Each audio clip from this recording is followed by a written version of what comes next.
What's going on, everybody? We are back with another episode of The Jungle. It's funny. I've been wanting to do an episode with my buddy John here for a while. So I met John on TikTok actually, and it's funny. I talk with people all the time, and most of my friend group that I talk to from truck driving, I've met from TikTok and Instagram and YouTube. I talk to guys all day long. John's one of them, but it's super funny because my daughter, I took her to go get her temps this morning, and I was telling her who I was doing the episode with, and she's like, "Wait, you guys are friends?" She was like, "You guys are always bickering back and forth on TikTok and arguing, and you're making videos about each other." And I was like, "No," it's like I was like, "That's my homie. We just joke." Yeah, I So, insulted you. That's how we met. yeah, but no, how we started talking and going back and forth on TikTok was I was making videos about parking my semi illegally, and John knows a lot of heavy toe ops and heavy toe wreckers, and we started jawing back and forth, making videos back and forth, and I would take pictures and post my truck in front of signs that was like no semi Come parking. on And now. You were like, oh, ain't no tow guy ever going to get my stuff, blah blah blah. And you have a you had a legitimate bitch there, but I kind of insulted you on TikTok about your ears. I said, how can you not hear? How can you not hear the tow guy coming from Australia with them ears, man? And then yeah, we became friends. oh That's how I get a lot of my yeah, friends. no, the funniest one was in any truck drivers that are listening to this, man. There is a Walmart off I-70 in Huber Heights, Ohio, down by Dayton. And I And will my encourage all of you, do not play with that Walmart. I ran in Sandy's there. I towing. was in there. Sandy's towing. I was in there. Yeah, Sandy's towing. I pulled in the lot, literally threw my air brakes on, ran in to get a car charger because I was in a loaner. Took a picture of my truck in front of the no parking sign, sent it to John. Send it to me. And within 5 minutes, they had a heavy tow op wrecker rolling in. And I ran and jumped in the truck real quick. Was like, "Catch me if you can! I'm King Volvo, man." I had nothing to do with that. I made no phone calls because Chris is now a friend of mine. But No, yes, that was funny. it was funny. So no, but I appreciate you coming on here, man. So guys, John is basically one of the key components in the slow down, move over initiative out on the highways. John he's been doing tow ops for years. He is I've had very no. I've not been doing tow ops for years. That doesn't sound good. I've well been working with tow ops, and I'm a tow working truck with, operator. yes, I don't do the yeah. tow ops. Maybe no, can't even say that. The female. Well, just get more technical about it, dude. Let's get weird. So anyway, um, But no, so he has a huge heart for guys getting hurt and getting hit on the side of the highway. And as a tow truck or as a semi operator, I fully support what John's doing and I love what he's doing because I think it's very important. You know, he keeps up on the statistics, he goes to conferences, he speaks to like trucking companies, so on and so forth, about the importance of when you see lights on the side of the road, you move over. You slow down, you move over, you get out of their way. There are people just trying to do their job. So I wanted to have him on though because he's got his hands in all kinds of stuff across the board. He's got an awesome comeback story as well. Um, he's not a great tow truck operator. He's a good guy, but he's not good at his job. I mean, he still hasn't caught me. So, but it's coming, guys, buddy. without It's further coming. but guys, without further ado, this is John. He's my homie. John, say hi to everybody. Listen, when you got them two radars hanging off the side of your head, it's hard to sneak up on you, I can bro. hear you coming, bro. I can hear you coming from 20 miles away. So, so anyway, yeah. So that's how I met Chris. I mean, he was a little aggravated and angry, and after after he saw that, he was very he took it well. And yeah, so I a lot of the people that watch me and follow me know me and know my story, and my story's pinned to the top of my Facebook. Um, so I was hit, and I was actually out of towing full time. I was a heavy equipment operator, and I towed nights and weekends when I was running equipment, and I was on a construction site at the end of the day, and getting ready to open the road and helping the laborers pull signs to open the road, and there was an impatient driver. He was actually wailing on the horn, yelling out the window. Um, and I basically just was like, hold on a minute, and I turned my back, and the next thing I know, I was getting up off the ground, and gentleman took off, and the adrenaline kicked in, and so I instantly chased him. And I chased him for it was about a football field and a half, maybe two, before he parked in front of his office, and tried to get out and run in like nothing happened, and I was right on his bumper. At the time, my adrenaline was flowing so bad. Uh, yeah, I ran on foot and caught him. So, but I didn't feel no pain, and Your so injuries.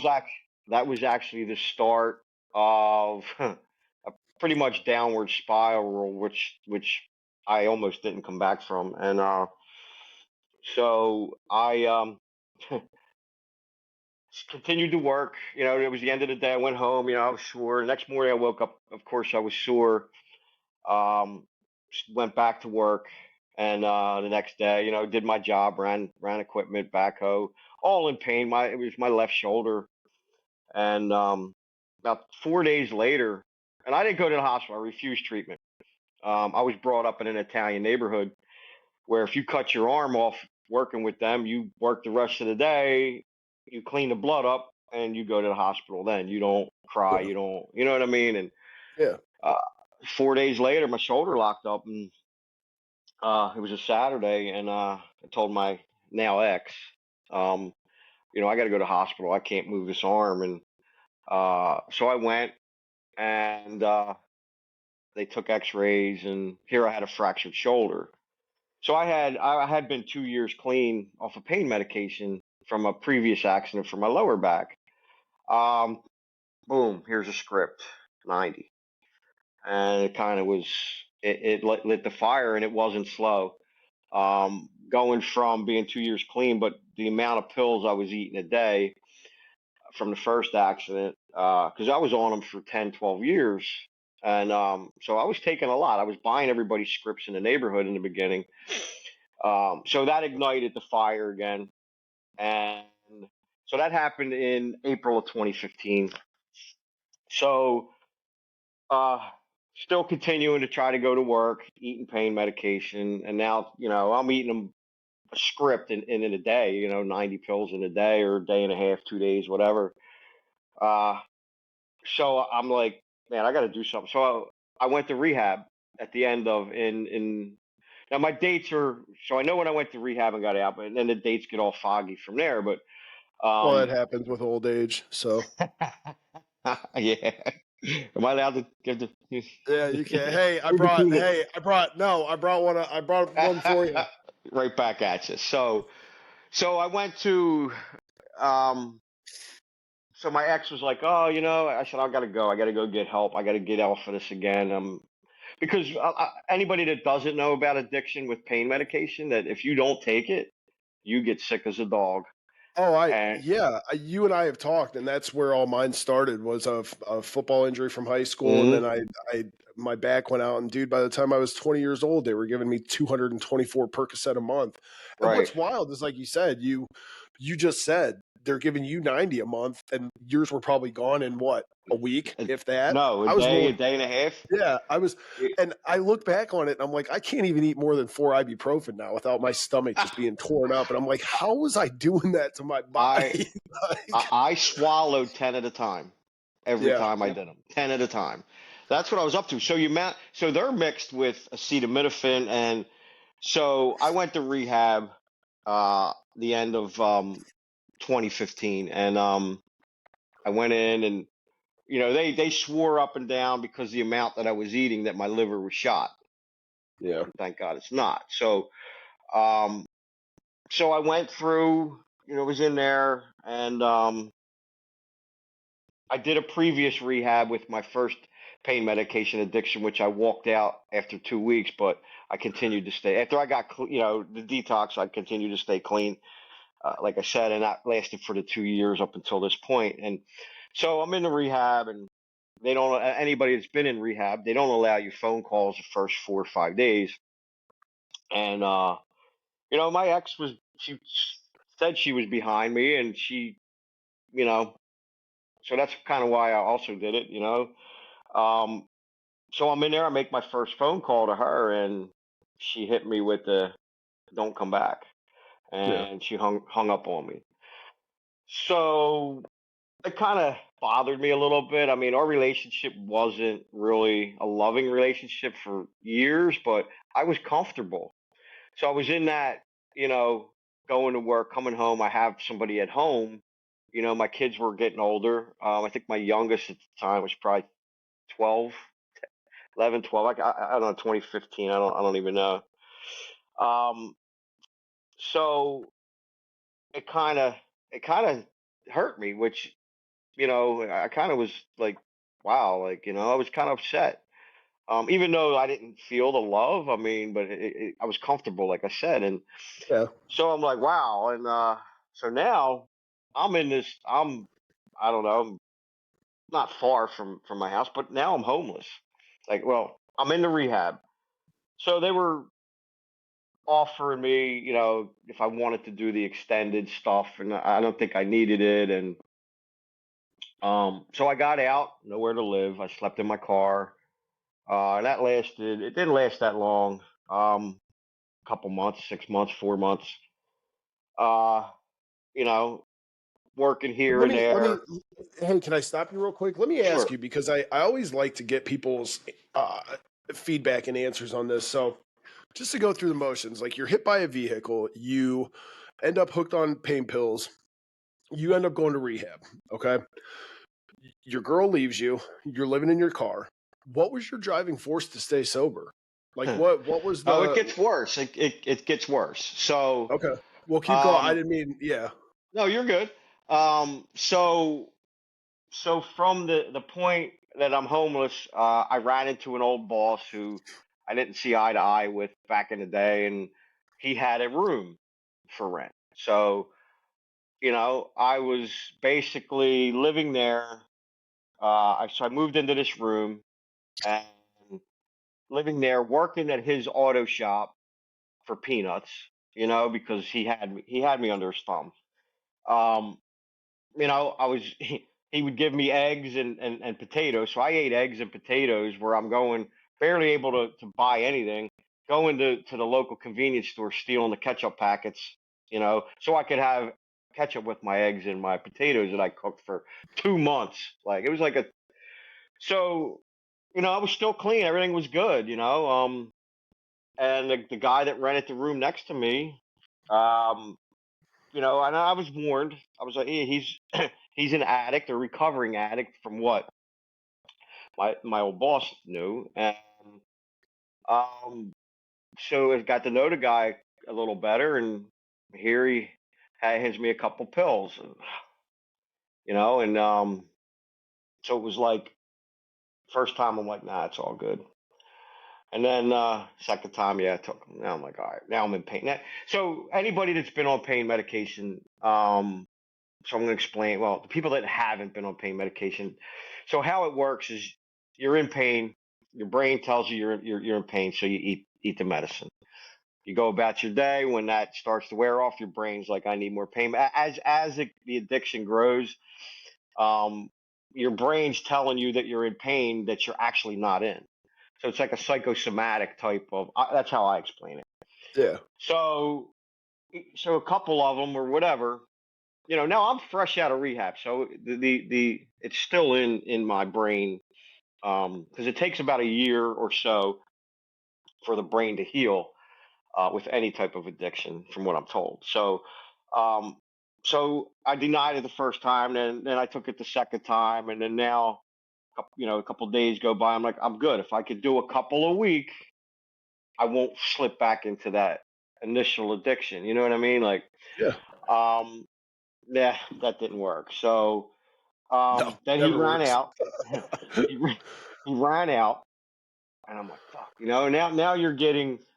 I wasn't getting the sickness that I was getting when I was at my height at that moment. And but anybody that hasn't been addicted, so how it works is you don't have the medication, so you go into withdrawal. And the withdrawal can get really, really, really bad. And in your brain, if you go get something, you're not going to be sick. So it's like a cure for the common cold is go get a pain Yeah. medication. Because you get flu-like symptoms, night sweats, restless leg, um, among with all the other nasty I stuff that think comes most with it. I think most of my time in active addiction, I think most of it was me literally just fighting not to be sick. Right. You get to that point where it's not fun, and where It's a you don't job. need it, and it's a full-time fucking job, and you're Yes. working 90 hours a week at it. Like, Uh-huh.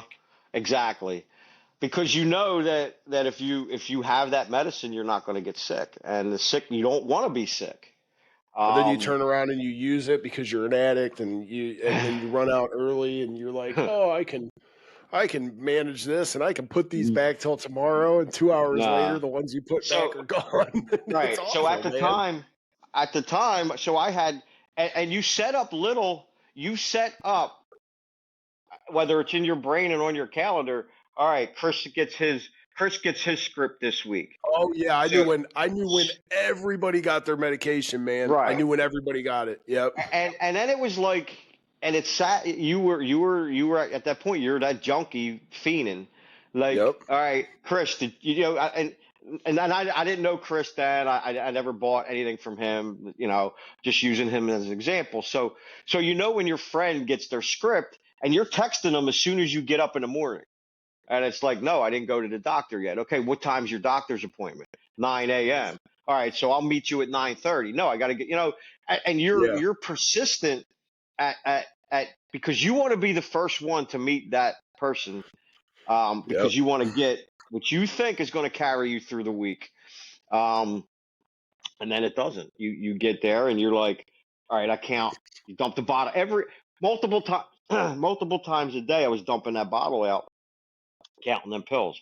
Okay, Oh yeah. well, I can do this many today, Yep. and then I'll have this many, this many, this many because Sam or Nikki or Tara gets their script at the end of the week. So I'd be able to carry myself through this week to get to the next script. And then my script comes in then and blah blah blah. And then you're trading and um so at that point when I was living in a room, uh, you know, offered me the pills. Now he doesn't have them.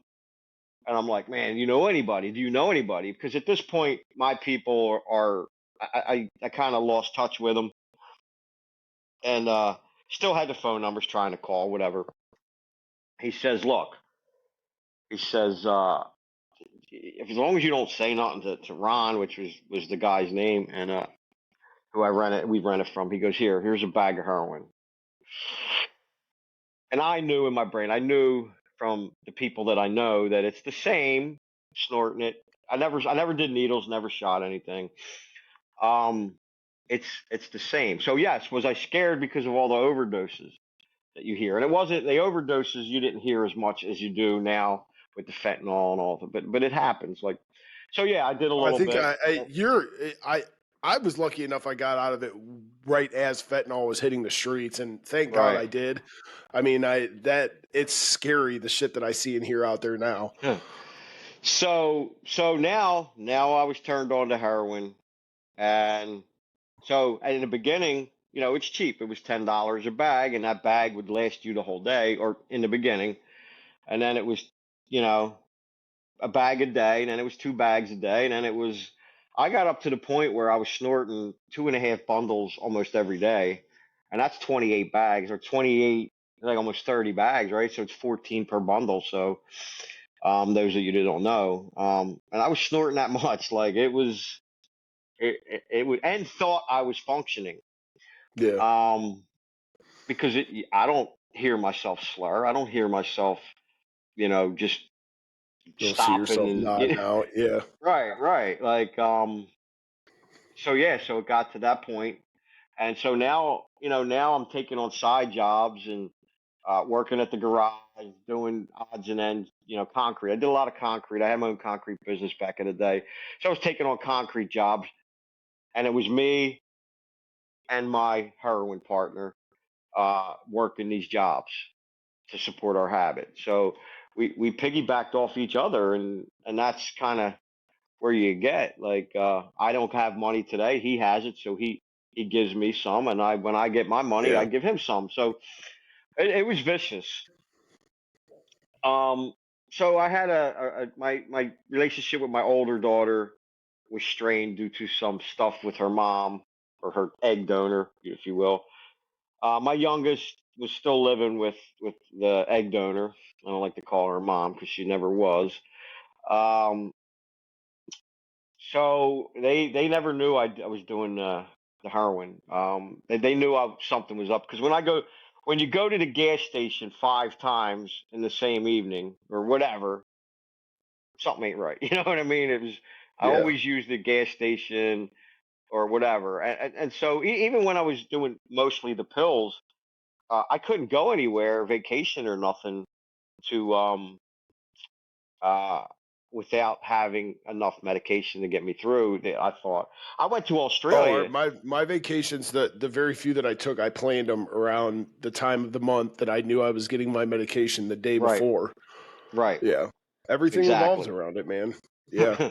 It does. You don't realize it, but it consumes every inch because you wake up and you may have enough to get you through the day, but you know that if you don't start looking for that person that Yep. has that next script or bag, whatever. Well, and I mean, So not even that. You're supporting other right, addicts too, because if you're not right, supporting them, they're not helping you out when they get theirs. Like it's right. just, it's a vicious cycle, man. It's gross. So now I'm on the heroin, so now it's just easier. You call the dealer, and Yeah. you spent so much money, you can get a couple bags for free, and so And the thank God dope I man's didn't go. always willing to front you a little bit.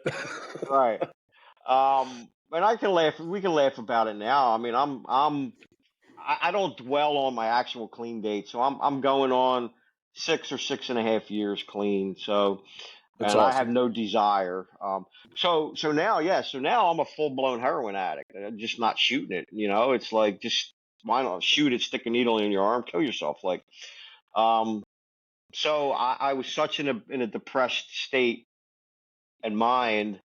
Um, I knew that from doing wrecks over the years that a train versus car. I don't know why a train stuck in my head to do it, and so now I'm going to commit suicide because I don't want to live this life. I don't want to be homeless again. I don't want to be that uh, person on the street begging for change. Like that's not me, and Yeah. not knowing where my next food. I was never a quitter.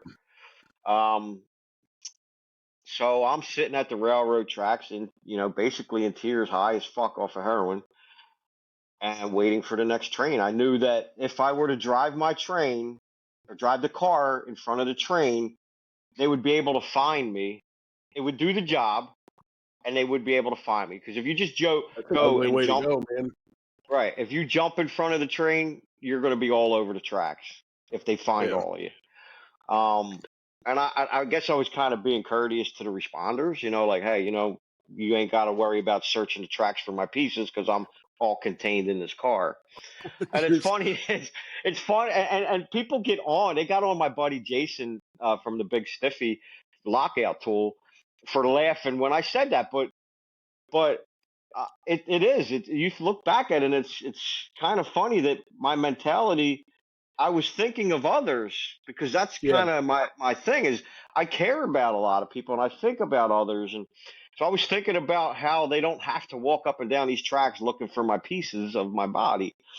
Um, so So I was wild there. how it's so wild, like the state of your mind when you're in that, because man, I very clearly remember on multiple occasions, like the Y Bridge in Akron, do I jump? Having a Right. 357 in my lab, do I blow Yep. my brains all over the place? And then, and even with the gun, when I thought about doing that, I'm like, well, I'm just going to walk out in the woods. I don't want my mom to find me, and I don't want my sister to Right. find me. I'll make a phone call.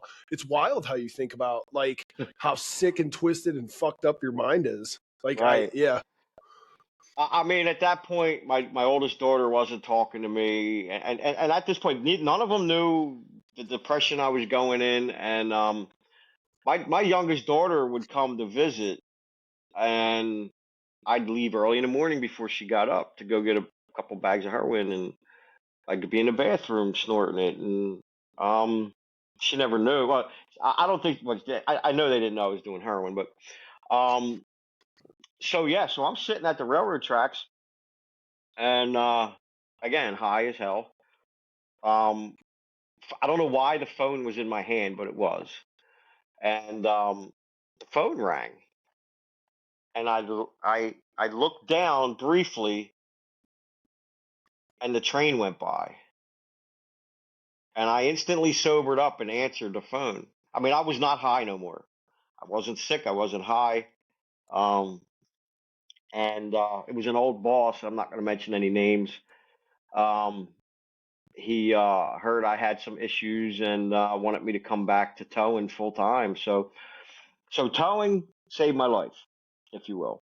If it wasn't for that phone call, I wouldn't be sitting here talking to you right now. So um, I told him on that phone call, I said, I need about 3 weeks. I said, and I quit cold turkey, and it was the worst 3 weeks of my life. Um, and every day say that the withdrawal is only 3 to 4 days and you're good. It was it went 3 weeks and beyond. Well, It was prob and mentally, it's you have the long term effects of. I mean, right. your dopamine receptors aren't functioning properly. You're not the normal chemicals in your brain that keep you happy and allow you to be emotional. You're just numb, and it, like you said, it takes like a year to even It start like it feeling something was again. I pushed through it, and so how I because I'm still in the same neighborhood. I'm still in the same route. Well, I got out. So I was still in the same room, actually. Yes. So, see that this is where all the dates get foggy for me. Um, Well, it's old age, but again, I'll let you have it. so, so I got the 3 weeks. I went into work, and it was doing, towing and police recoveries, and I was so weak and just drained. I mean, I was tired. I couldn't get enough sleep. Uh, I couldn't even. We had a gate that we rolled, and I had such a hard time pushing that gate open. I was out of breath. The fatigue was unreal, and it was mainly the fatigue, and the weakness and the. But I pushed through, and I kept myself busy. I would go into the when there was nothing to do. And there was no calls, so I worked 24/7 on call. Um, and I took every single call that came in. I didn't have, because I needed to keep my brain busy. And I went in. I would sweep up the yard to keep myself Can I busy. stop you and just say something real quick because I want to focus on something you just said, and I'll make it real brief. For anybody that's out there that's in active addiction, and you can rewind the clip and listen to what John just said. He kept busy and he stayed. He had no energy, but that's where, not to be cliche or anything, but that's where monsters are made. That's where guys Right, that are successful, girls that are successful, people that are successful in recovery and overcoming adversity, they put the work in even when they don't want to, when they're exhausted, when they're beat to the core, when they're physically fucked up. You put the work in, you just put one foot in front of another and you do it. And I can't stress that enough. And I kind of make this side speech every time I talk to somebody that says that, because that's where the work is put in. right, That's where the grit is. That's where it's ugly, where it's dirty, because it's so easy to go right back to the dope man and be like, hey, I know if I go get a bag of dope, I'll right, feel I'll feel a billion times better. I'll be able to right. function.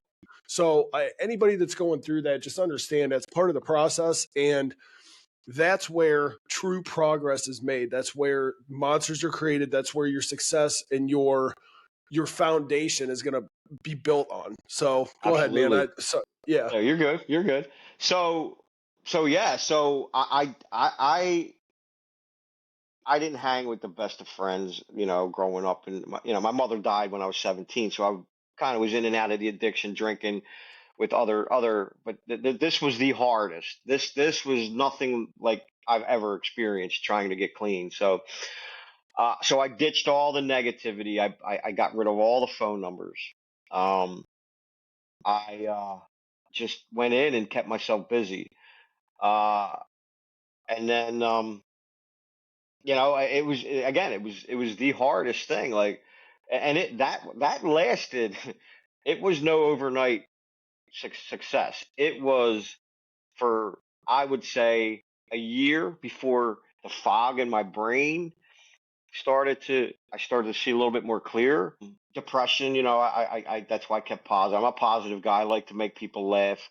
So Facebook, I got on Facebook and I post my goofy memes, and then spend a lot of time doing that to keep my brain occupied.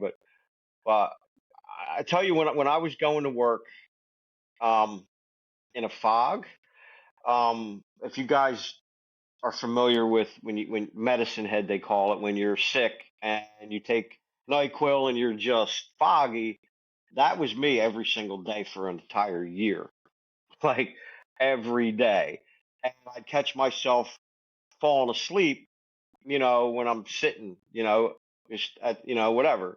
I would go in my car and I would drive somewhere and sit by the river and just, not, I call it nodding out. I wasn't on anything, but I was just so fatigued and drained that I would take a nap or whatever. And it was every bit of about a year and a half before I even felt I wasn't, I was rested. I felt rested.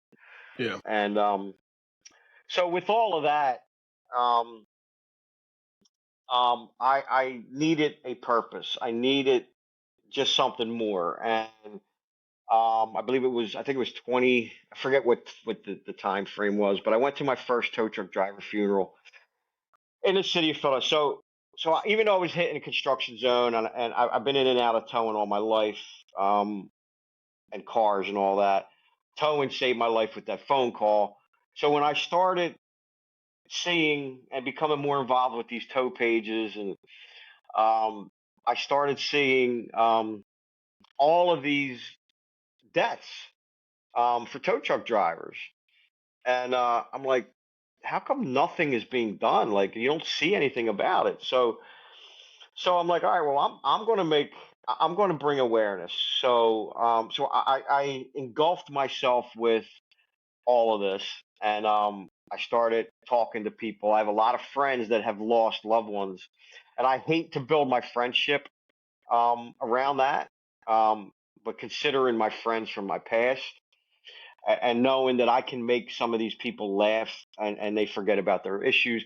So I got to really become friends with a lot of them, and a lot of relatives and family, a lot of tow truck drivers, and I just basically took my negative situation of what I went through and pushed for a positive difference. And so I just started. Everything was towing. My life, Facebook, and at this point I had left. So it's been about a year and a half. So I'd left that guy and I took a job running cars from Philadelphia to Pittsburgh. So that would get me out of any kind of possibility of if I had any downtime for somebody to call me or run into me. Um, and I just ran cars 3, 4 times a week, Pittsburgh to Philly. And anybody who knows that's about a 5 hour drive one way. And I would pick up cars, drive 5 hours, drop, pick up cars, and drive 5 hours back. So now I'm working 18-hour days driving, sleeping on the side of the highway in an F-650 extended cab, um, and You just were doing you were that. basically hot shot. Like you were hauling them in a pickup off a trailer, right? You weren't No, it's running like an actual car. flatbed tow truck. Okay, flatbed. Okay. Yeah, an And there's no air F-650. ride in those, so Yeah. that's a rough ride, dude. Well, I had airbags, no air Oh, seat, but did you? airbags. Okay. Yeah, the guy I worked for was very comfortable. It was a very, he bought nice stuff. Um, Okay. so knowing, my background in towing was always wrecks and roadside assistance and helping people. But so I'm running these cars, and it was probably 4 years, I guess, that I worked for him. No, 3.5, whatever. Again, timelines are just so. I started to back off and get in, get more into the roadside, trying to get into it, roadside assistance. Um, so about 2 years ago, I guess about 2 years, no, about a year and a half ago, I was working with a friend of mine and had some negative people starting to reach out to me. Now I'm multiple years clean and I have no desire, but I just didn't want them phone calls. I didn't, I blocked the numbers or whatever. But I'm just like, I'm working for my friend in Morgantown, PA, which is about an hour from Philly, and helping him build his tow business. My buddy Kevin, Savior Savior Towing and Transport. He's a Christian. Savior, like God the Savior, and so he helped me out. But what happened was the engine blew. The engine blew on the truck, and he didn't have a backup. And so I had made friends in Pittsburgh. And I had reached out to him, and prior, I'm like, I said, I felt that this truck was something's going to happen, and I'm going to be jobless, not making any money, and I'm back. I'm back to basically not, no drugs, clean, but I'm not. My life wasn't. It was at a lull. It was just at a steady pace with the old boss running cars at Pittsburgh. I wasn't progressing, and all along still doing all that, just keeping busy with the slow down, move over, and trying to spread the awareness. So then I met the guy out in Pittsburgh, and I'm bouncing around a little bit. I got ADHD, and I jumped on a bus with a bag of clothes and moved to Pittsburgh to I didn't know where I was going to live, but he put me up in a hotel. All the matter, I'm doing the slow down, move over, and all of that progressed. So within the whole time that I'm doing my thing, I'm handing out these cards to promote to each customer and people that I run into, little business cards. It got me to get to know. I call him my bestie now. His name's Todd Lease, and he's That's retired. fucked up. I thought we were besties, but okay. I gotta say he's my bestie. He's gonna probably watch this, but Okay. so so he retired. Was the traffic incident management coordinator for the entire Pennsylvania Turnpike, and so I went out there and I showed him these cards, and he kind of liked them, and he's like my mentor. He gave me, so I had this conversation with a female friend of mine who's a great lady, involved in the towing industry. And so I all growing up until my mom died, after my mom died, I never got recognition, never got uh anything. I kind of was, pushed to the side. I was, so I think my addiction became because the addiction always wanted me. Yeah. That kind of addiction always wanted. I kind of was not wanted, and I would say not wanted, but I was treated badly. Family, just It's kind of a good didn't. analogy. I've never heard anybody say that, because I mean, most addicts, that's a lot of it comes from isolation and the Right. feeling of nobody wants them, and then like you just said, the addiction always wants you. The I've never addiction heard that always wanted before. That me, was a good analogy. and so so that and my it stemmed from my grandmother too. My grandmother she never liked my dad. You're not going. You're always going to be a loser. In so many words, not them exact words. She had said something to me that really, really hurt me, and I'm not even going to go into that. But so yeah, so the addiction always wanted me. So I mean, I did the other stuff, the cocaine and methamphetamine back in the '90s, the drinking. So jumping up to here, so I met my bestie Todd Lease and took his class. And again, multiple years clean. He liked the idea of my cards, and he kind of gave me that little bit of extra push to continue harder for pushing the slow down and move over. He invited me to a state meeting. It's called Penn Time, which is Pennsylvania statewide traffic incident management group. And so now I'm like, oh wow, this high level guy that this guy runs the PA Turnpike. Like, never thought in my wildest dreams that I'd be friends with somebody like that. You know what I mean? So from there, um, I went to the meeting, and he loved the cards, and I continued to keep a relationship with him, and you know, uh, I continued what I want to do, pushing for the slow down, move over. And I'm like, well, there's no radio, no TV. So I pushed for radio, and I was able to get a little thing on the radio, hip hop station in Philly. Not my type of music, but I'll take anything. So from there, I was able to get a connection with the Beasley Media Group in Philadelphia. And at the time, I'm thinking, okay, it's a radio station. It must be like internet or something. Here it happened to be all the major radio stations in Philadelphia. I had gotten the vice president's telephone number, and I called him and he answered. And so he was like, I told him what was happening. So basically we're losing not only tow truck drivers, but we're losing responders, firemen, EMS, DOT, Safety Service Patrol, as well as troopers, police officers getting struck and killed on the highway. So I when I called them up, I'm like, we need to get this out on the radio, a PSA, and they were like, absolutely, we'll help you.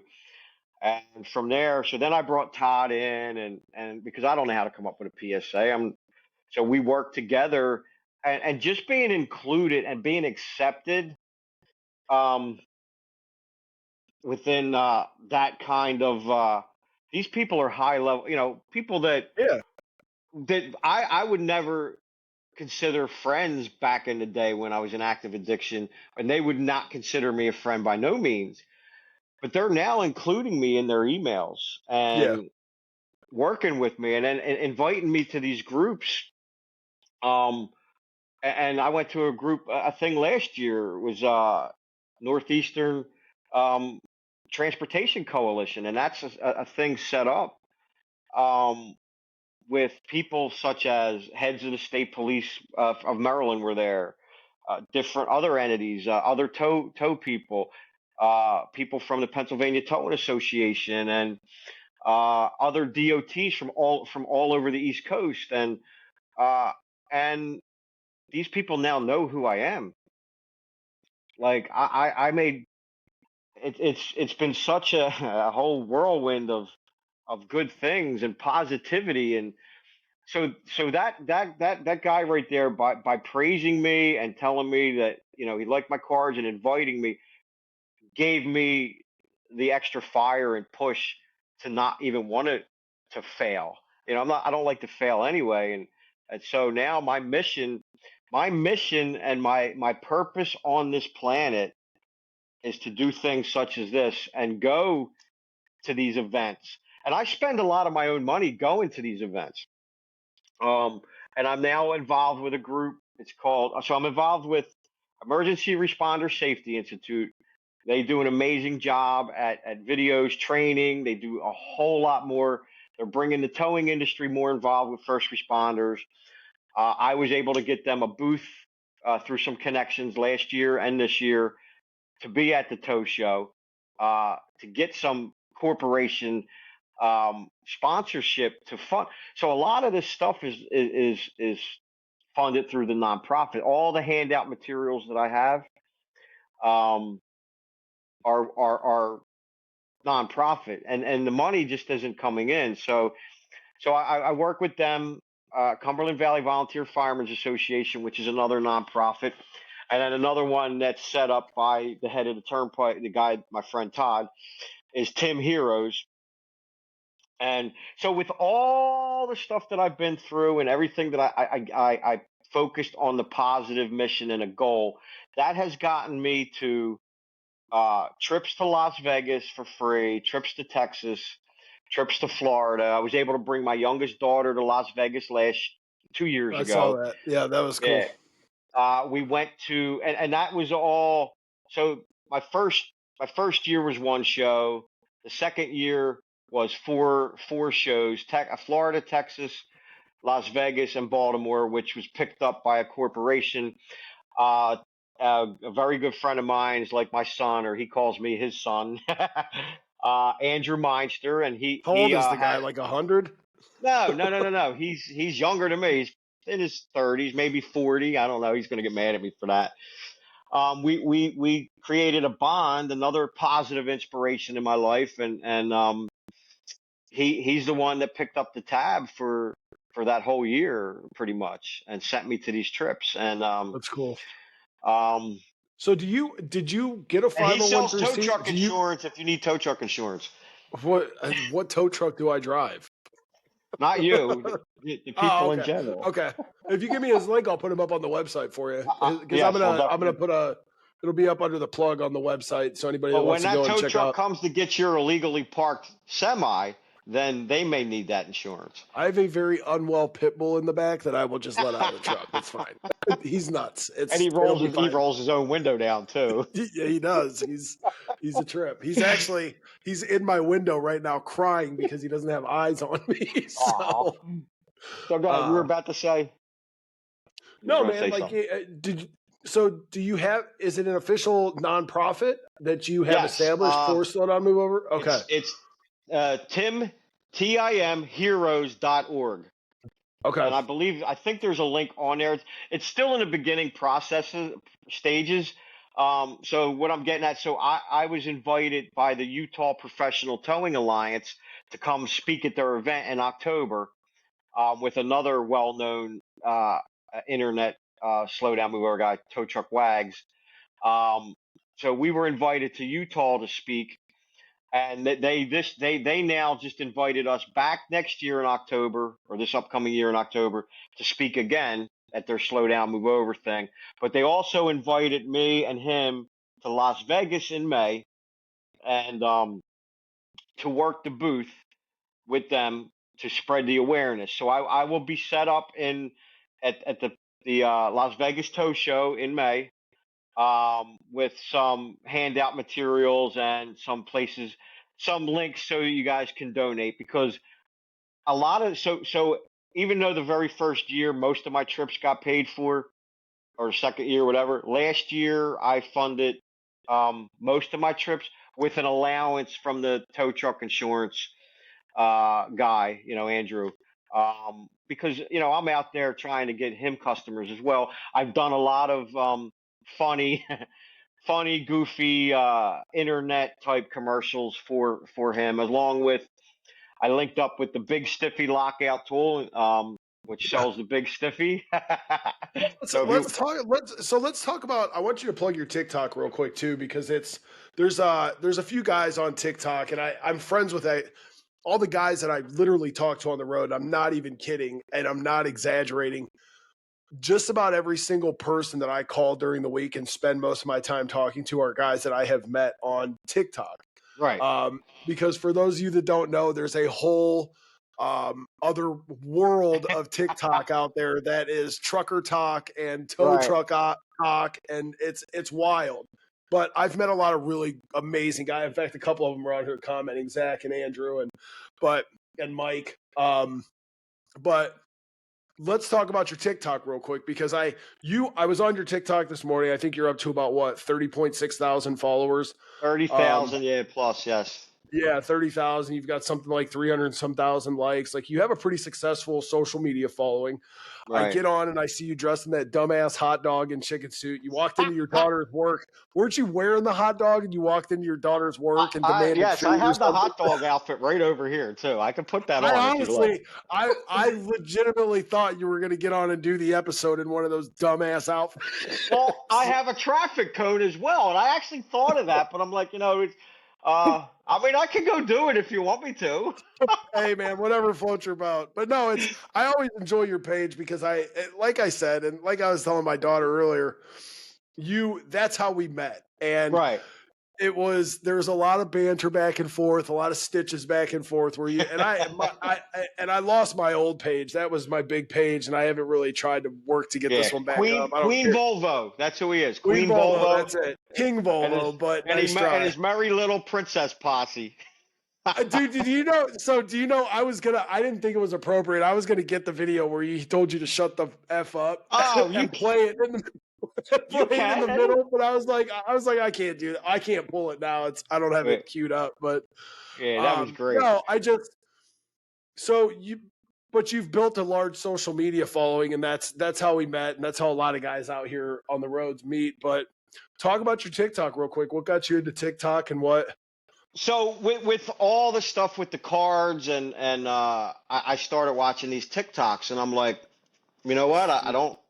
Why not try to do some of these slow down, move over PSAs on something like that, you know? And Yeah. so I pushed. I was doing it. I started, friending and other people, and I grew from a couple followers to 500, and my daughter was getting mad. My youngest daughter's and and I would screenshot. So when it hit 1,000 followers, I'd send her a screenshot of 1,000, and then so anybody that doesn't know me, my youngest daughter, we have an amazing relationship. I have a relationship with my oldest. She when my youngest was little, she would come with me in the tow truck. She would come with me at the construction sites, where my oldest didn't. So the bond was a little bit different, a little bit.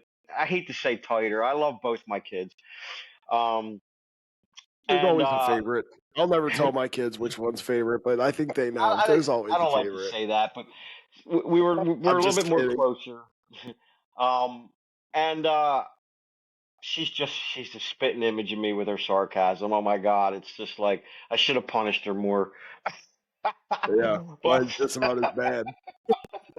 so so she knows my goofiness and my antics. And hold on a minute, hold on. I'm gonna get this. Hold Oh, he's putting it on. I know he's gonna put it on. God damn it. on. You mentioned it. Hold on a minute. I got to. Here we go. Here's the circus is in town, ladies and gentlemen. Here, I don't know if I can pull my Come on now. Everybody loves it. So I oh, like it's not making gonna people do it. laugh. See, I got all kinds of like cheering and Riverside. Hey, ladies and gentlemen, a screwed up program brought to you again by Riverside FM. Here we go. Got a little This mustard. You like fucking mustard? guy. This fucking guy. You like mustard on your hot dog? Yeah, So, yeah. so, so this hot dog. I'm gonna tell you something. So this hot dog outfit became. I bought this because a very dear friend of mine, God rest his soul, is no longer with us. Uh, his name. I'm gonna take this off. No, leave it his name on. was. Yeah, his name was Lou. Um, and Lou Del Vecchio, and he was another inspiration. He was a Philly tow guy, owned his own business, but ruthless with the words, like back and forth. And we became really, really, really close. And I would talk to him on my trips for hours because you just keep my mind busy. You know what I mean? And so yeah, so Lou, he got he passed 2 years ago, and he was another inspiration to me to keep doing what I'm doing. And so yeah, so I walked in. So I walked into my daughter's work dressed as the hot dog. So I try to find different. I remember that video. I try to find different sayings to. I want to make people laugh, but I also want to put out a message. Um, so I put that on. So that hot dog, because Lou also, back up a little bit. So Lou also owned a couple hot dog carts. So I nicknamed him Hot Dog Boy. Okay, that's where this hot dog outfit came from, because I threw it on and I would make fun of him, and it was great. We had a lot. So that's where that came. So now I have this outfit, this uniform, whatever you want to call it, costume, and I want to use my goofiness to bring awareness. So I'm like, slow down and move over for my dogs. My dogs are my My tow dogs. family. You know Yeah. what I mean? Like, so I went in and I video bombed my daughter. So my daughter was a manager of a pizza place in the Philadelphia area, and she's 18, I guess, 19. She's only 22. So I go in my shades, in the hot dog, and she's behind the counter, and I'm like, Oh, Sandy, she her was name's Sandy. pissed. She she, she she was pissed. she I'm like, you got to say slow down and move over for my dogs. And it just became, it was funny. And I mean, so I constantly torment my daughter. Um, but I've done one in a bunny outfit. Slowed it. I said, for my peeps, because it was around Easter, Yeah. I'm going to put my foot in your unlucky ass, rabbit's foot, lucky rabbit's foot. So I kind of playing on all the words Yeah. to get the stuff out there. And then there's a traffic cone, and there's other stuff that I want to do that I have done, and just to trying to keep people laughing. And I want to get people to my page that aren't tow people. Because us tow people, we know the law. We know that we need to slow down and move over. Um, but there's also tow people out there that don't slow down and move over, Yeah, and and I'll tell you, I've had a few blowouts like on the side of the road, and I did a video about one, and I think I tagged you in it, but oh, I it seen it and I called you to make sure you were okay. yeah. Remember? Oh yeah. But no, it's wild, and I get out there, man, and I see, and I'm the type of guy, and especially knowing you and having a heart for people like you, I'll take up 2 lanes. I'll slow down Right. to 40 mile an hour, take up those 2 right lanes, and slow roll the whole Well, incident. well, But we don't want you. Not to cut you off, we don't want you to slow down not more than 20 miles an hour below the posted speed limit. We don't want to yeah, cause a secondary accident behind right. you. But it just blows my mind, man. And I understand there's situations where you're 3 deep all the way across to the other fog line, like you can't.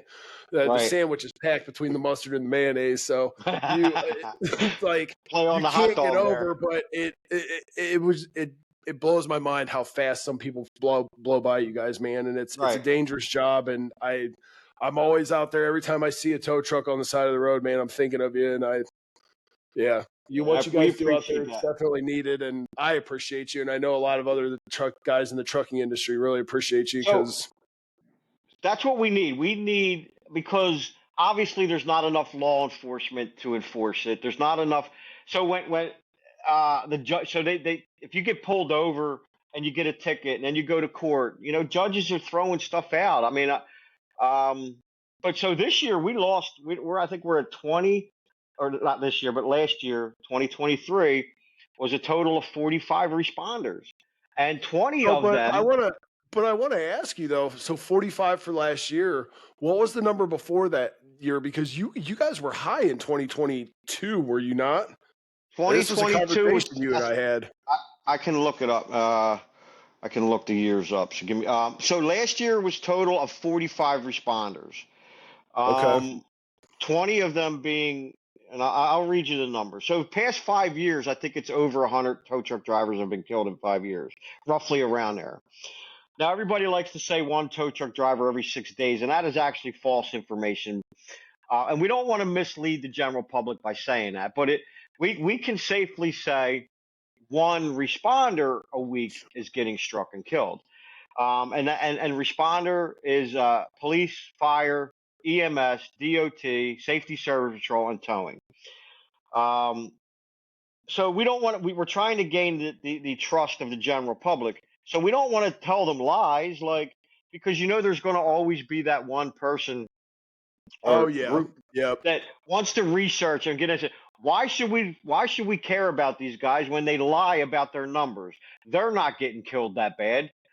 They say one every 6 days, and it's not. It's a constant battle. And the other battle I have with some truckers and is, you guys are out there, tow guys, and our safety. We're out there and we want to go home alive, and we're out there telling the general public to put the phone down because a lot of Yeah. some of these accidents, and you guys are TikToking while driving in your tow truck. Hey, don't say you guys. But I know what No, you're saying. no, I right, hey man, I agree, and it stresses me out, man, because I pull up next to, and I'm at eye level with these guys, and I pull up side by side a lot of these guys, and they've got their iPad set up playing movies, and like you said, right, they're on their phone, their feet kicked up, and I'm like, what in the fuck are you doing? Like, right. and it's a lot of young kids, it's a lot of foreigners.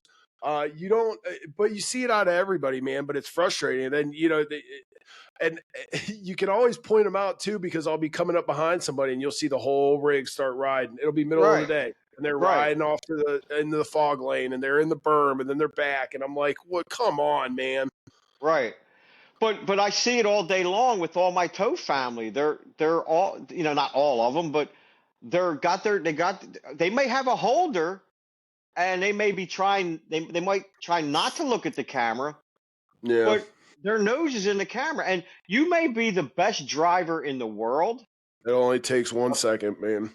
It takes 1 second of somebody that you take your eyes off, you got your eyes, and they cut you off, and then you're taking them out.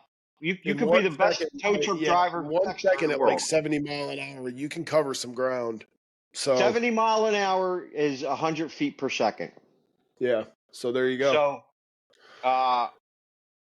So yeah, 100 feet per second, and nobody's doing 70. Nobody. No, guys. Well, I'm doing 70. I'm governed to 70, but right. I do 74. 76 is a max I can do. Yeah. But so at 100 feet per second at 70, so you're going 150 feet per second, or whatever. I don't know the exact math after that, but you look down at your phone, you may think 3 seconds is a long time, but it's not. So you look down at your phone, that could have been 5 seconds. You went 500 feet. In 500 feet, you can veer left, right. I mean, and I'm guilty of this. How many of us have been hammering down the highway? You look down at the radio, and you look up, and traffic's like stopped. Yeah. And you're like, whoa. Well, just think of a human. So, and it's not only for flashing lights, because we get it. People don't like tow truck operators, and some people have a thing. Well, we don't get. And I see the comments all the time on TikTok where the scum of the earth lives in the comment section. It's keyboard warrior bullshit. Right. It gives me more content, so whatever. Right. But you get it in there. Like why should we care about you? You guys make money ripping people off. No. Tow truck insurance for one tow truck when I had my when I had a brief truck was $14,000 for the year for tow truck insurance. Yeah. So $150 5 mile tow or 6 mile whatever, is not a lot of money, because you got tires are $300-400. You got expenses. Yeah. So, but they don't like tow truck drivers, and I'll give you a quick story in a minute. But because when you park illegally, we come and get you. And not all of us. We like my company I work for. I'm gonna give you. I'm not giving up on it, bro. I'm not giving up on it. Go ahead. I had to get it in. Go ahead. So, or you don't pay your car note, and they're coming to get you. Like, but when you're out there in the freezing cold winter night, in the middle of the night, when tractor trailers are flying by you at 80 mile an hour, and you don't experience that every day, you're scared to death. A lot of people get scared to death to be, I'm your best fucking friend at that point. Yeah. Well, and people don't understand. It's like all those old sayings: you don't bite the hand that feeds you. Right. I mean, you guys are out there. You're putting in work on the side of the highway. You have probably one of the most dangerous jobs in the United States. Yep. And people, it's just like truck driving, man. And I get it. There's good and bad on both ends. You have really great, like you're a really great guy on your end, but you also have you got those guys that go out and boot trucks. Right. Illegally. I just had a buddy down in where was he at? South Carolina. They run bucket trucks with chaser units on them. Right. And he pulled in, parked at a hotel, parked at a Holiday Inn, and it was a shared lot. And there's a company down there right outside of, or maybe it was Atlanta. I don't know, somewhere down there. But there's a company down there that the feds actually are looking into because they're booting and repoing trucks. Yeah, there's a couple of them actually. But so I mean, you have good and bad on both ends, and unfortunately, it's the bad press that always sticks. It's not it's not John D with his Move Over Slow Down initiative. It's out of Charlotte. It was my buddy Zach just said. But you have the guys out here such as me, who are doing good things, but then you have the assholes of the industry, and those are that's the stigma that sticks. Well, you truckers, you guys got to understand that if a business contracts a tow company to keep that lot clear, Oh yeah, I get then it. you know. Yeah. But I mean, you got the greedy people. Yes, I get it. But if you park in front of a sign such as Chris has and sent me photos of it, man, you deserve to get your ass fucking towed. Come Yeah. on. Well, No, you know, I well, mean, hey, it is what it is, man. I like having fun while I'm out there. I like breaking the rules, man. That's what I do. I can't do but, drugs and I can't commit felonies but anymore, so all I got to joking. find something to keep me interested. All joking aside, I get it. It's a big issue with you truckers and nowhere to sleep. You know, and so, but so this goes back to my parking lot enforcement. So we were looked bad because we were patrolling parking lots next to bars, and because the companies that own the parking lot, if you come out of that bar, one, they're leaving they're pissing on the property. Yeah, man. You know, they're leaving beer bottles full of piss on the property. So you come out drunk, get in your car and fall and get hurt on their property, you can sue that business. Yeah. So so yeah, so we do get a bad name. So I picked up a guy one time off the highway, this was about a year ago, and I tell everybody. I have so my story that I told is on all the radio stations that have the PSAs playing. It's 61 radio stations in 9 states, and my story's in print. Um, and basically, so I tell every customer, and it's my story. I give them my story. I give them my card. They can read it. And it's actually gotten me. I did a video with Tristan Jari from the Pittsburgh Penguins for Slow Down, Move Over. Oh, that's I've cool. gotten some hot, you know, like FedEx safety people working with Todd and Emergency Responder Safety Institute, along with Costco, trying to get some. What I'm trying to get is stickers on the back of semis that say "Slow down, move over." So if any of you truckers out there wanna help us out, I can get you linked up, and we can get some stickers on your trucks. Because every little bit, and I want them on the back of the truck because not many people read the side of a semi. They're Yeah. behind you. They read it, but um, Tabby Carpenter. I've been pushing this on you for a long time. If you yes, happen to see this, in fact, I'm going to clip this part of the episode and send it to her. Tabitha Carpenter. We need to move down, to move over, slow down. yes, Stickers on we our need as trucks. much information. Like when you guys are at and when you guys got your 10 hours of off time, get on the CB, man, and say, yo, I saw this podcast, and direct them to Chris's podcast and say, hey, you know, it was a really interesting conversation how a guy went through just because he got hit, you know, because people are failing to slow down and move over, and I completely turned my life around, and I continue to do so. But getting to the customer, back to the customer that I've had, and I tell my customers, and the guy says to me, well, tow truck drivers aren't liked. And I looked at Aren't him, liked. yeah, aren't Liked. liked.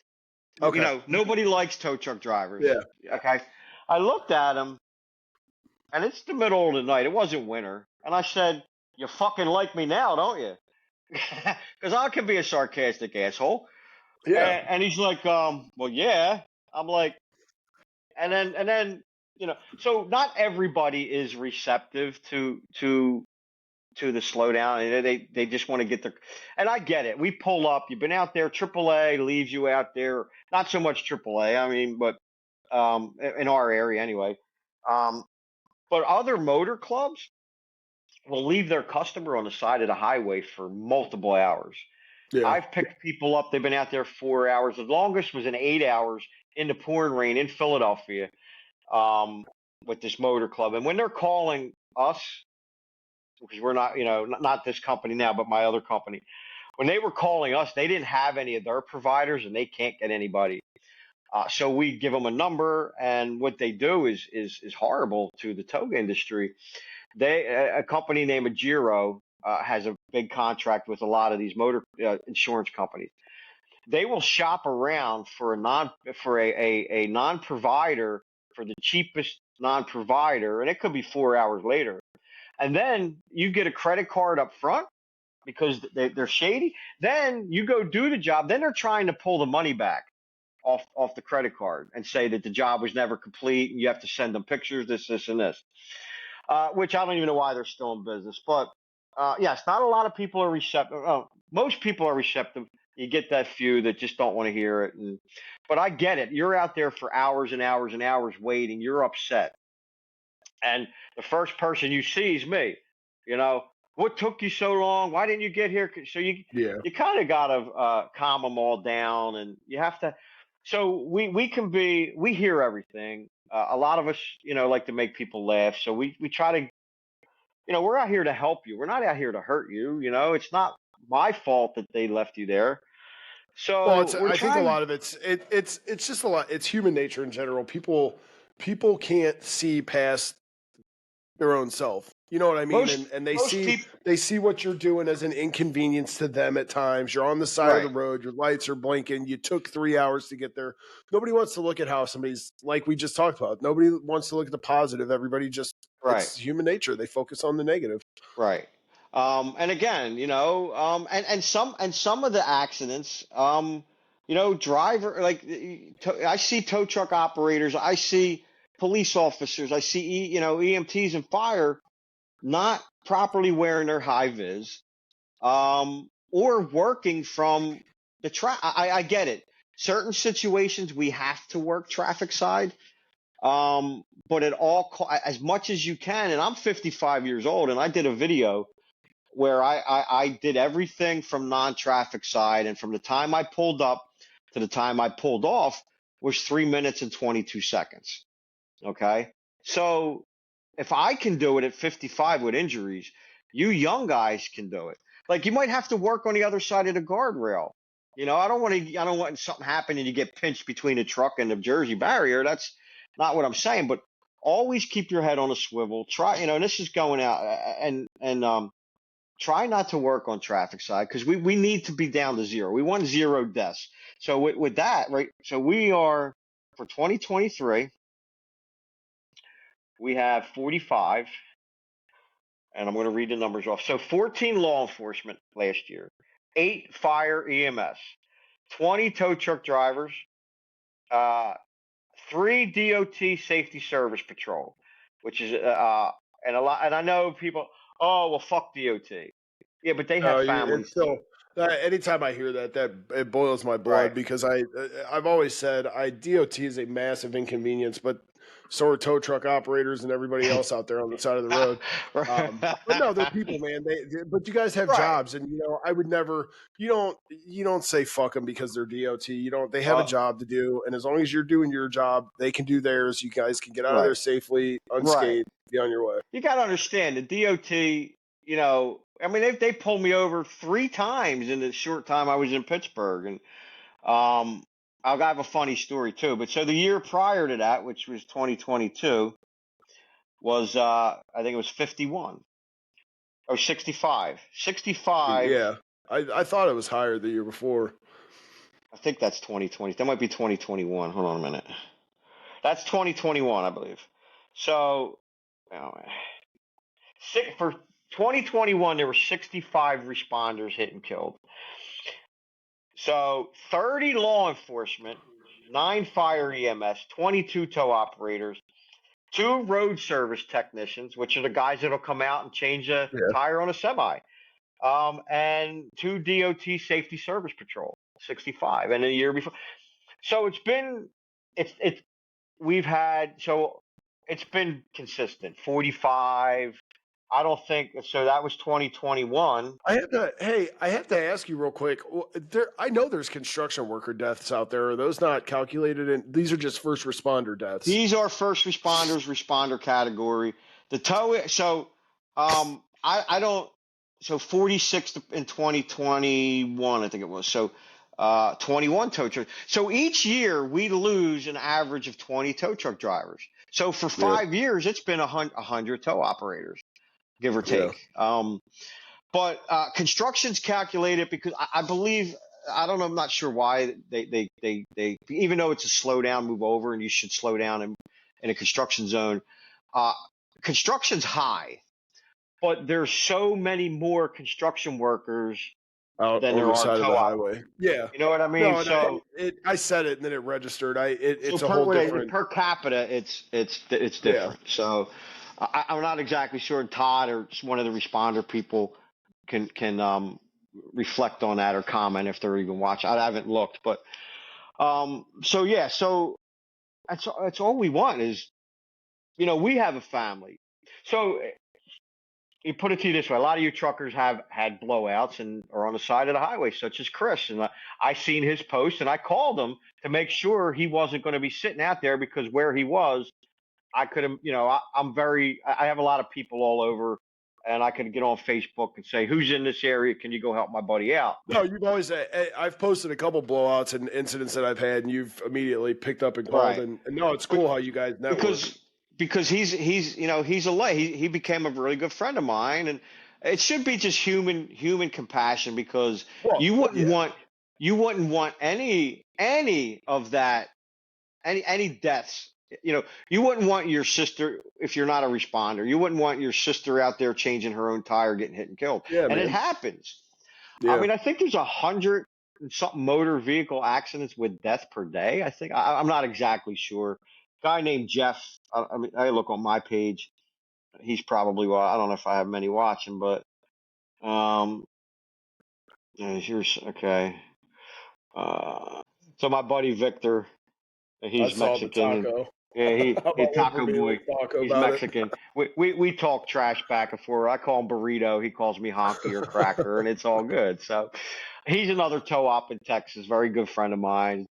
So yes, we network, and we're not out to take everybody's stuff. At least some of us, or most of us. But No, but I the know, and like I said, man, the back and forth, the banter with the illegal parking. 9 times out of 10, if I'm rolling and I see a sign, I hop out, take a picture, then I'm rolling. I just do it for But we can't fun. get you because, like I said, that radar hanging off the side of your head. Yeah, man. Yeah.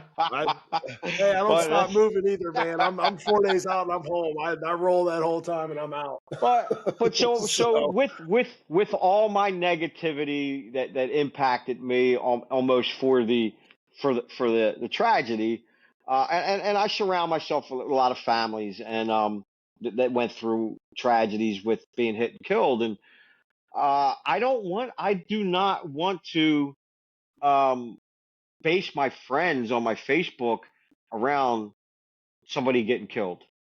Like, I've been to 8 tow truck driver funerals in 5 years. Yeah. One of them as far as South Carolina. And this is an interesting story. The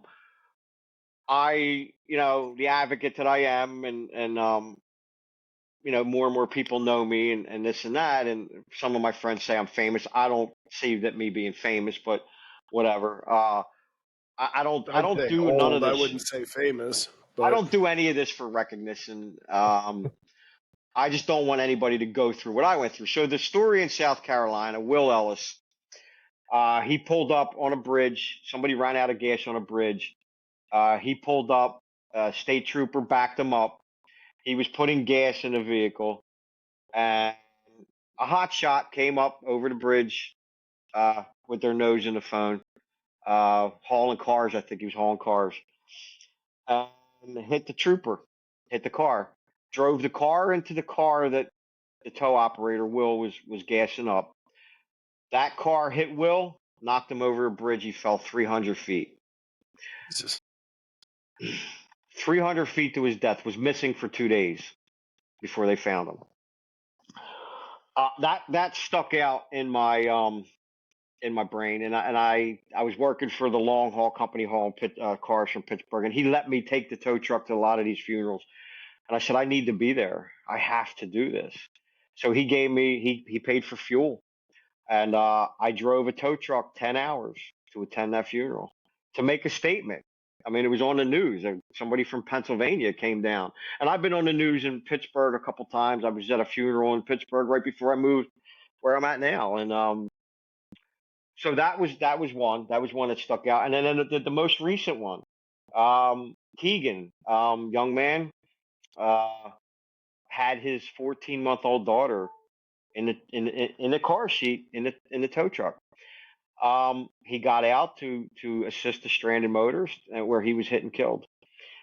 That one's a little emotional because my daughter, Daughter with him, yeah. my daughter used to come out in a car seat, when I would bring her in a tow truck, up to the age, of 18, when she was operating a tow truck and with me, and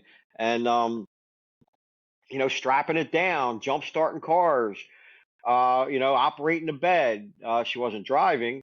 She would drive the truck around our yard, but that one's actually pinned. If anybody wants to follow me, it's Tow Ninja 68 on TikTok. That I'm gonna put it. video, It'll all be up on the plugs page. Just um, so you know.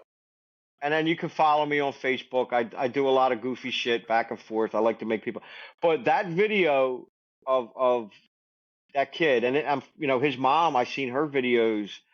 But that's how I make friends that way, and I don't want to make friends that way.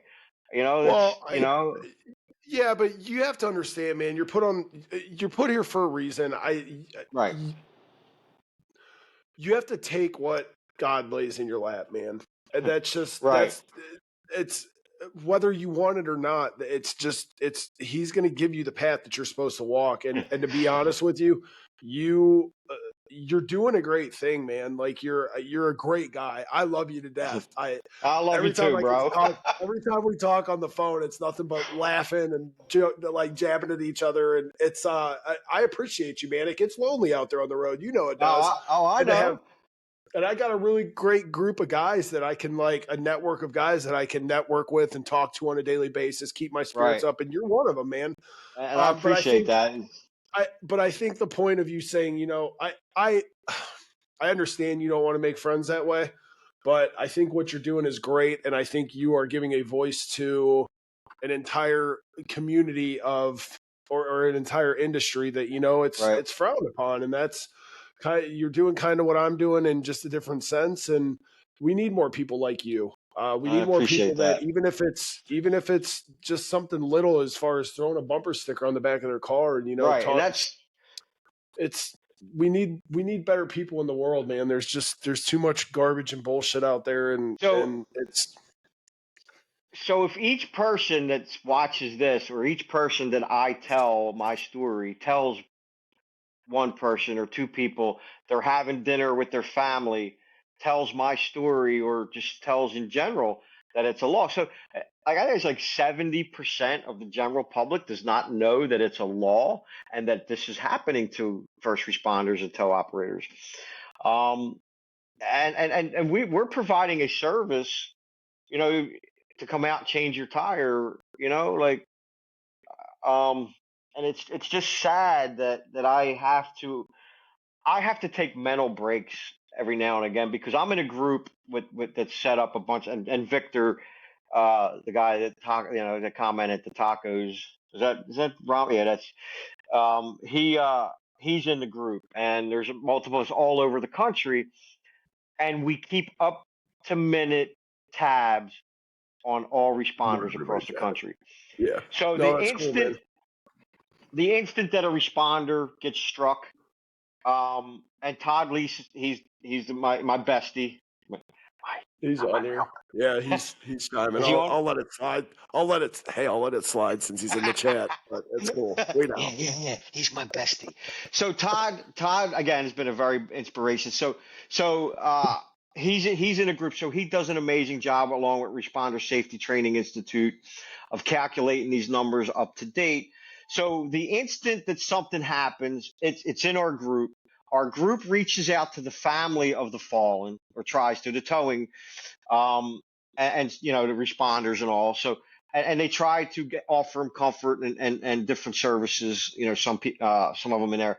But Todd posts all these numbers, and Todd does an amazing job. Todd, again, he's my mentor, my bestie, my bestie, and he he's the reason why I continue to do what I do. Plus all the families that have lost fallen.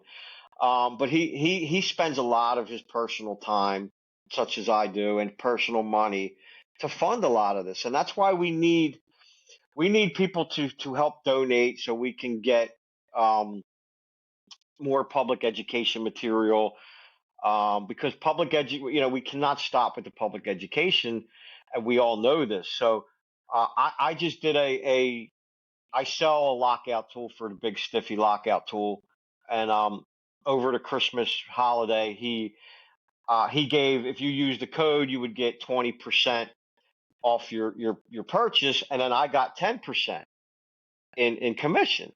So I took that commission, which was about $100 and something, and I donated it to Todd's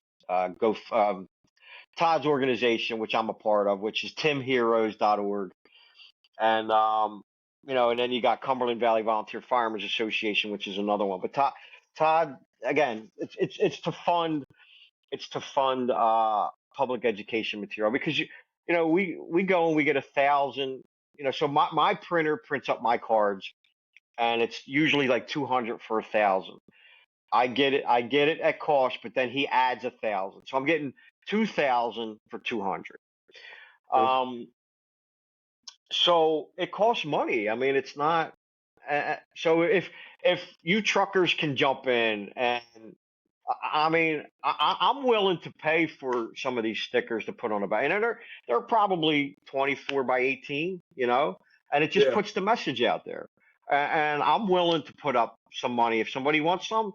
Hit me up or whatever, and I will make sure I get some stickers printed through Responder Safety to put these on the back of the trucks, because it's that important to me, because I don't want to see anybody go through the horror and almost tragedy that I push through, because not everybody can push through it and go push through that Yeah. depression and that No, pain and that there's a lot of and that. people out there that are still, that's their life now, man. And it's a terrible, terrible way to live. But I But push through, and I find different ideas, such as the hot dog outfit, to get people to laugh, and I have more coming. I have some more funny stuff, and then I throw in a really good. I'm not sure if she's watching, but Debbie Laudenschlager. So Debbie lost her son at the company that I work for, and it's kind of how, Ronald, you said God works in mysterious ways, and things happen for reasons. So I went to her son's funeral. I didn't know her, and I became very good friends with her, and she's like a sister to me now. And I'm actually working at the company where her son got killed.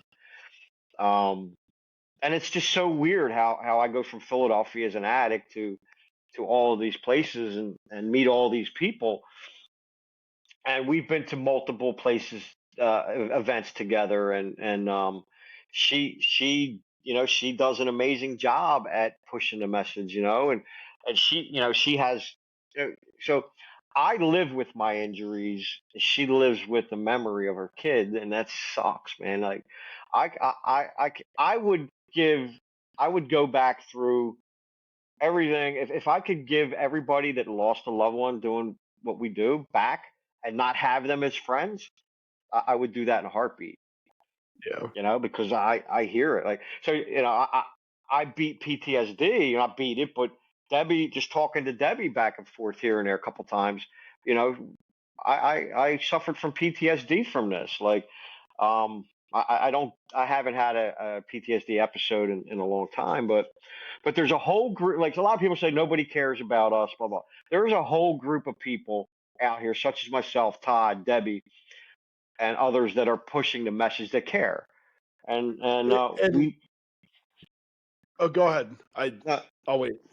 we need the towing industry and people to come up with creative ways, or just tell each and every customer that you have what's going on, and share my story. My story's open. Like I said, I need you to send me over just a list of links, whatever you want on the website, and I'll put your logo from Slow Down Move Over on the website. Absolutely. We're getting more and more traffic, but I'm still in the infant stages, but I'm always, I'm here to help, man. I've pushed to get your stickers on our trucks. I'm definitely out here. I've got a couple buddies in here I don't know if Zach's serious about tow truck insurance or not, but he's, he's We commenting. can get you hooked But up. but no, man, I'm always out here for you. I am gonna go ahead and wrap this. We're sitting at about an hour and a half at this minute, and my wife just texted me and told me I'm done.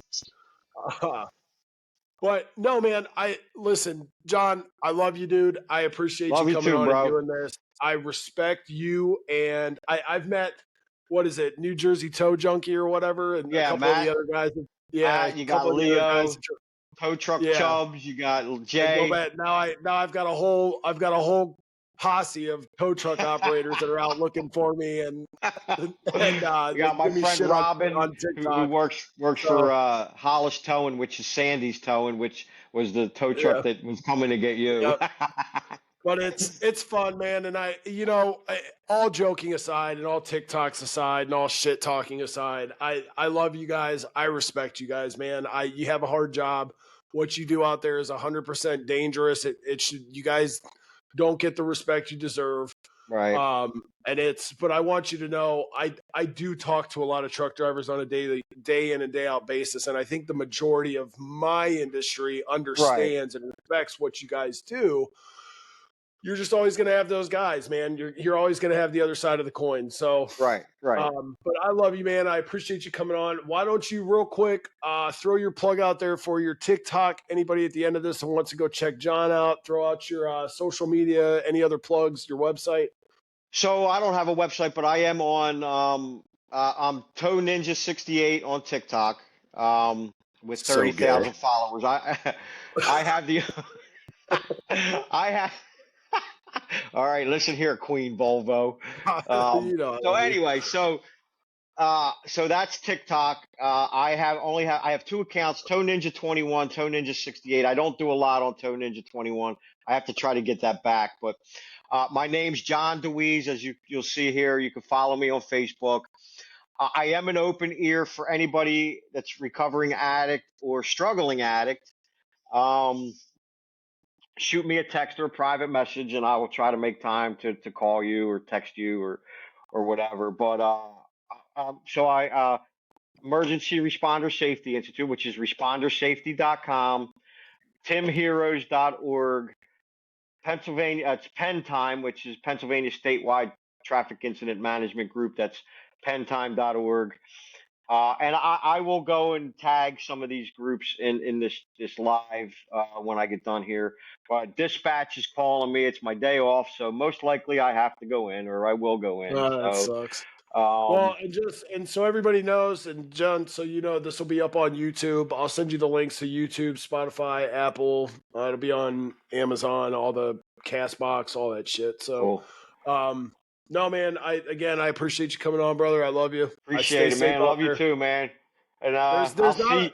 and I do want to reiterate the fact that I will say there's not a lot of guys that call.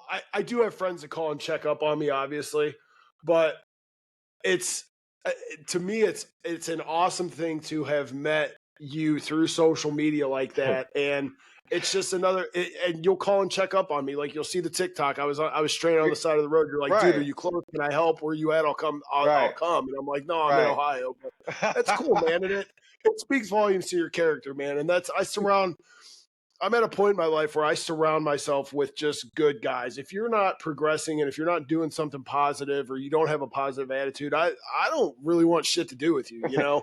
Right. Well, Um, I gotta make sure you're okay because I started off our relationship insulting you, and you're a pretty big guy, always at the gym, and I don't want you to beat me up. So, no, it's hugs before clubs, bub. exactly, man. You know, and Chris has become a very good friend of mine, and yes, I do check up on him. I check up on other tow ops that I have numbers for, and I'll send them a private message because this job ain't easy. We see a lot of bad stuff. We see Yeah. accidents. We see families. We see just as much as the firemen. And we clear these wrecks of fatals, and so we do have.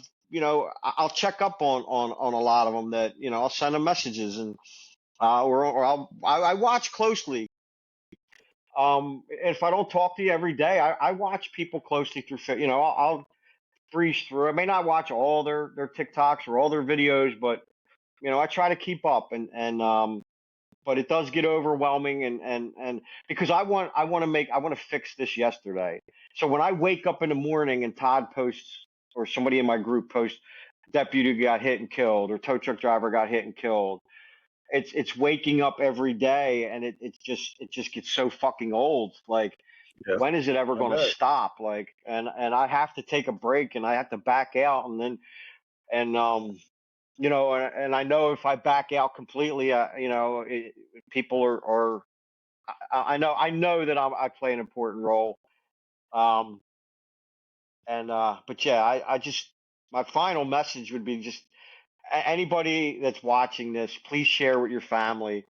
You can share my story. It's pinned to the top of my Facebook page.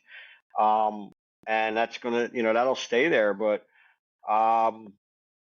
it's the towing that saved my life, basically. And I feel that I have to. This is my giving back to the towing saving my life. Is making sure that nobody gets in the situation where they're at that railroad track and that phone doesn't ring. Yeah. So, thanks, man. Love you.